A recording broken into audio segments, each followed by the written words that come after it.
I've got no roots, but my home was never on the ground. I've got no roots, but my home was never on the ground. I've got no roots.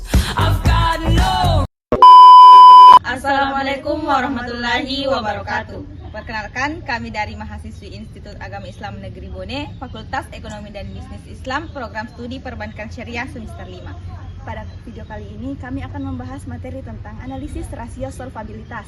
Pada mata kuliah, analisis laporan keuangan bank syariah. Nah, pada materi pertama di sini saya akan membahas definisi rasio solvabilitas. Rasio solvabilitas merupakan rasio keuangan yang digunakan untuk mengukur kemampuan perusahaan atau bank syariah dalam memenuhi seluruh kewajiban finansialnya, baik yang bersifat jangka pendek maupun jangka panjang, dengan menggunakan total aset yang dimiliki apabila perusahaan tersebut dilikuidasi. Rasio ini sering juga disebut sebagai rasio leverage karena mengukur sejauh mana aktiva perusahaan dibiayai dengan utang. Baik, di sini saya akan membahas materi yang kedua mengenai jenis-jenis rasio solvabilitas. Terdapat beberapa jenis rasio solvabilitas yang umum digunakan dalam menganalisis kesehatan keuangan perusahaan. Yang pertama itu debt to asset ratio yang mengukur seberapa besar aset perusahaan yang dibiayai oleh hutang dan dengan rumus total utang dibagi total aset dikali 100%, di mana rasio 50% atau kurang umumnya dianggap baik dan rasio di atas 70% mengindikasi rasio keuangan tinggi. Yang kedua, debt to equity ratio yang membandingkan total utang dengan total ekuitas untuk menilai proporsi pembiayaan dari kreditur dibandingkan pemilik perusahaan, dengan rasio 100% dianggap seimbang, dengan rasio di atas 200% menunjukkan ketergantungan berlebihan pada utang.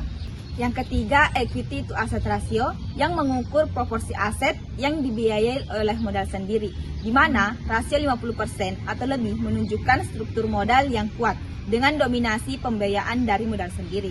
Yang keempat, times interest earned ratio yang mengukur kemampuan perusahaan membayar beban bunga dari laba operasional, dengan rasio di atas 3 kali dianggap baik.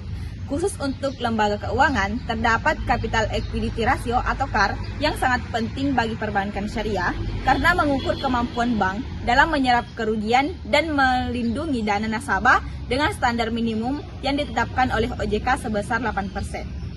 Baik, materi terakhir yaitu tujuan rasio solvabilitas. Rasio solvabilitas memiliki berbagai tujuan strategis yang sangat penting bagi kelangsungan perusahaan. Tujuan utamanya adalah untuk mengukur kemampuan perusahaan dalam melunasi seluruh kewajibannya, baik jangka pendek maupun jangka panjang. Apabila perusahaan dilikuidasi, sehingga dapat diketahui apakah perusahaan memiliki aset yang cukup untuk menutupi seluruh kewajiban tersebut. Itulah pemaparan materi dari kelompok kami. Lebih dan kurangnya mohon dimaafkan. Wassalamualaikum warahmatullahi wabarakatuh.